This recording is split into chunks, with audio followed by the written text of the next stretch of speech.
We were caught pretty much on the hop with my dad's diagnosis of a throat cancer, or really a neck cancer.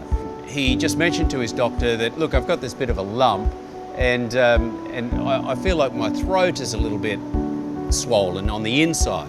A rogue cell from a skin cancer on his forehead had dislodged, got into his lymph system and had travelled to unknown destinations, but definitely into his neck. It may well have been at the back of his tongue, and it may well have been developed further down through the lymph system. So there was still a lot of unknowns, but having the possibility of serious surgery or even removal of the tongue was, of course, a dire consequence. And my dad wasn't sure that he wanted to really persist in those circumstances. It's very sobering, it's very frightening, and what you appreciate in those circumstances is direct answers to direct questions. How long will my dad be away? What's his chance of survival? What can we do to help? What should we be saying to him? We got an appreciation that my dad might be in considerable danger, but the chances were that, having found this relatively early, they thought, that surgery would be sufficient to get him out of the woods. You have to feel that the person in authority is making good decisions. Once you find that person, and in my instance it was Jonathan Clark, once you find a person in authority who you trust and who imparts a sense of control over the situation, you can relax to a great extent, because until you trust that person, you're always resisting. So as far as we can tell, my dad's surgery experience was pretty routine. The beauty of those robotic surgeries is that they only take the matter that is required to be removed. That helps with the healing process because healthy material is left intact.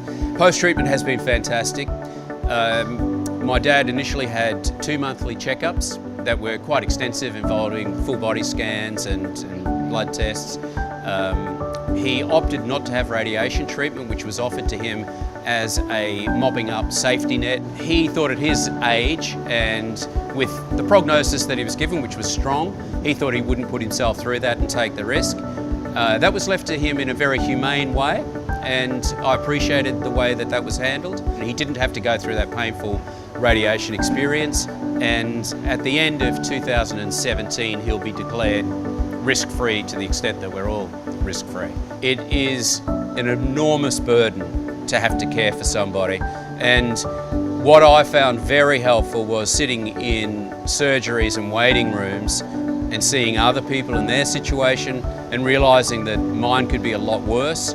I guess my experiences has shown to me that preparation is just about impossible, but you must be prepared for the depression that can come after it. It can leave you very sad and lost, in the sense that your contribution to the healing can be seen as minimal, and that you are just in the lap of the gods and in the lap of people that you never think about until you need them. And surgeons and nurses are, they're angels, really. To have had a glimpse of it has changed me. It's made me appreciate health. It's made me appreciate help.